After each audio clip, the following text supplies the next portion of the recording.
Olá, pessoal! Vamos falar aqui das bases da cultura ocidental nas atividades de revisão para AP2. Meu nome é Marise Souza, eu sou aluna de Letras e Literatura do primeiro período da UF, convênio com o CEDERJ. Olá! Quais foram os principais elementos clássicos presentes na formação de Santo Agostinho? Vamos por partes? Santo Agostinho nasceu na África, porém a sua educação se deu com a língua do Império, que era o latim. E ele também teve que sofrer muito na alfabetização para aprender o grego, porque o grego era ensinado às crianças até o século IV depois de Cristo.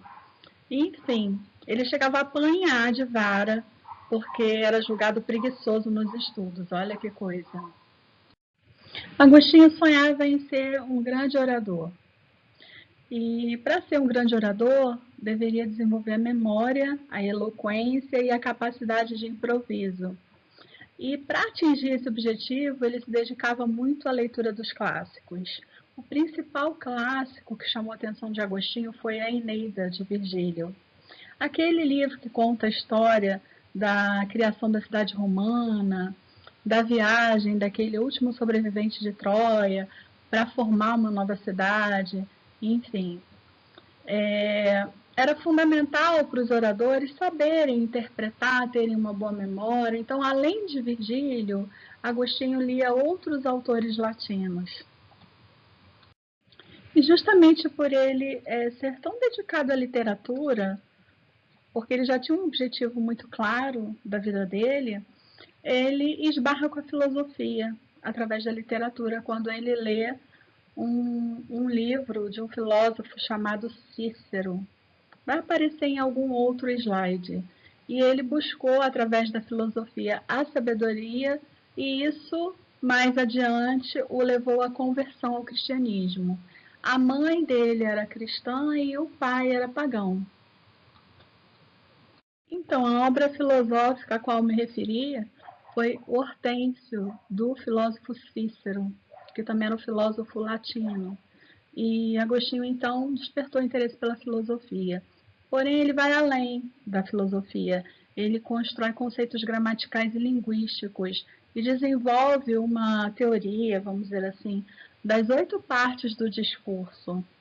E essa teoria, essa construção gramatical de Agostinho, ela não se dá apenas na cultura latina, mas ela também chega no gramático do grego e até hoje a gente encontra essas 8 partes do discurso nas gramáticas modernas da língua portuguesa.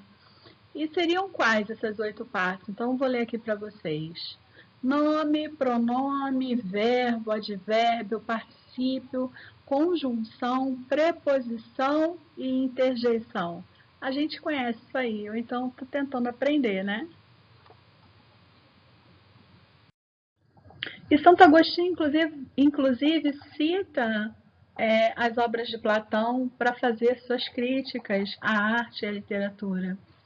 E aqui a primeira crítica que ele faz é a Homero, que é aquele poeta grego que a gente tanto estudou, que escreveu as epopeias, enfim.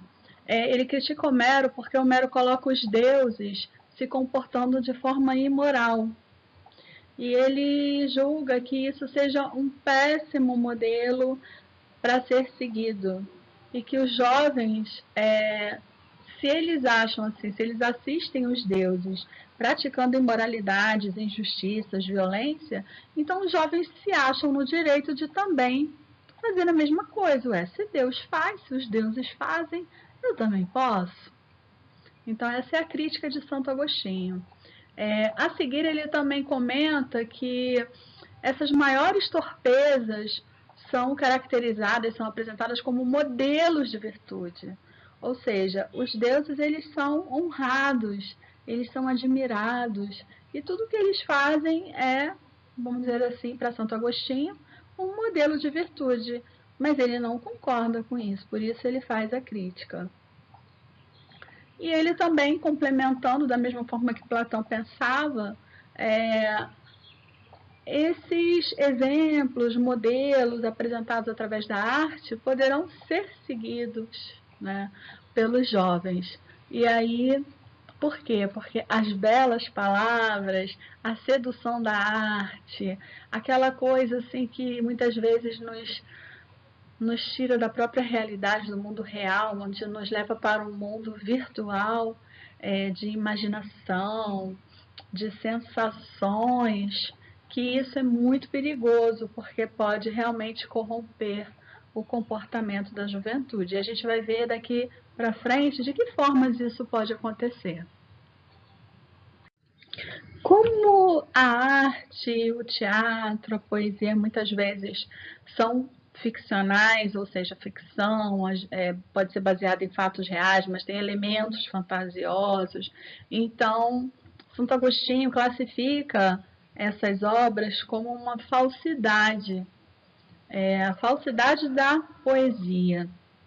E aí ele atribui essa falsidade àquelas peças que eram apresentadas dos vícios que as divindades tinham, e como eu já falei, esses vícios servindo como um modelo de comportamento para a juventude. Já falei também da dessensibilização, a exposição repetida.